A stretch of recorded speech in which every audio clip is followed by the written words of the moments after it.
के कर सकते हैं। हो सकता है किसी को आप दवाई दे के मार दें, किसी का गला दबा के मार दें, किसी को ऐसी जगह से फेंक दें कि वो मर जाए। तो मर्डर भी कई प्रकार से किए जा सकते हैं। किसी को मेंटली किसी कंट्रैक्ट किलर के द्वारा मरवाया जा सकता है, या कोई हथियार का यूज करके, या शूटर बुला के, या उसको जानबूझ के आप उसका गला दबा दें, या उसके किसी ऐसे वाइटल सेंसरी पार्ट में मार दें कि वो मर जाए। तो मर्डर भी कई प्रकार से हो सकते हैं, लेकिन इस मर्डर के पीछे जो एक्यूज की साइकोलॉजी है वो इंपॉर्टेंट रोल प्ले करती कि उसने मर्डर क्यों करा, पर्सनल ग्रीवेंस के कारण करा, या कोई उससे उसकी लड़ाई थी, या उसके विचार नहीं मिल रहे थे, या कोई अचानक से कोई ऐसा भेदभाव पैदा हुआ, या कोई समस्या पैदा हुई। तो सिर्फ अकेले हम लीगली तौर पे किसी चीज का सोल्यूशन नहीं प्रोवाइड कर सकते कि अगर हम लीगली मर्डर पढ़ लें कि ये चीजें हैं, उनको पीनल कॉन्सिक्वेंसेस दे दें, जेल में भेज दें, तो क्या जरूरी है एक्यूज सुधर जाएगा? तो एक्यूज को सुधारने के लिए साइको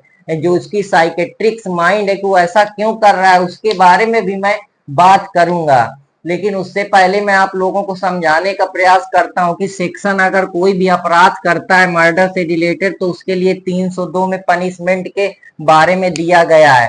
307 ये करता है कि मान लो कोई आदमी है, मैं प्रयास कर दूं मर्डर करने का। अब इसमें जनरली बहुत सारे लोग फायदा उठा लेते हैं। हो सकता है कि कोई आदमी ऐसे ही थोड़ा ही मोड़ा मारे हो, लेकिन गुम्मा फेंक के किसी को शरीर में मार दो तो वो यही बताएगा भैया तुमने तो मेरा अटेम्प्ट मर्डर करने का प्रयास करा। इससे क्या है कि अगर तुम किसी ब्रेन के कहीं ऐसे हिस्से में लग जाए तो इससे तो यही मतलब है ना कि तुम हत्या का प्रयास करो, या कोई कोई चीज मिला दो खाने में, तो वो सब चीजें अब वो खाते वक्त वो आदमी उस समय डिसबैलेंस हो जाए या बच जाए, या वो समय उस चीज का जो माइंड है उसका चेंज हो जाए। लेकिन प्रयास तो तुमने मर्डरी का करा था। अगर तुम विफल हो जाते हो उस चीज पे तो फिर वो अटेम्प्ट टू मर्डर की कैटेगरी में आ जाता है। कल्पेबल होमोसाइड को हमेशा जीनस माना जाता है। जीनस इस वजह से माना जाता है क्योंकि ये जीन है। इसी से जैसे हमारे बायोलॉजिकल संरचना में जो हमारी जीन्स होती हैं, जो हमारे क्रोमोजोम गुणसूत्र से मिलके बनती है, जो हमारा फिजिकल एट्रीब्यूट डिसाइड करती है कि हमारे बाल कैसे होंगे,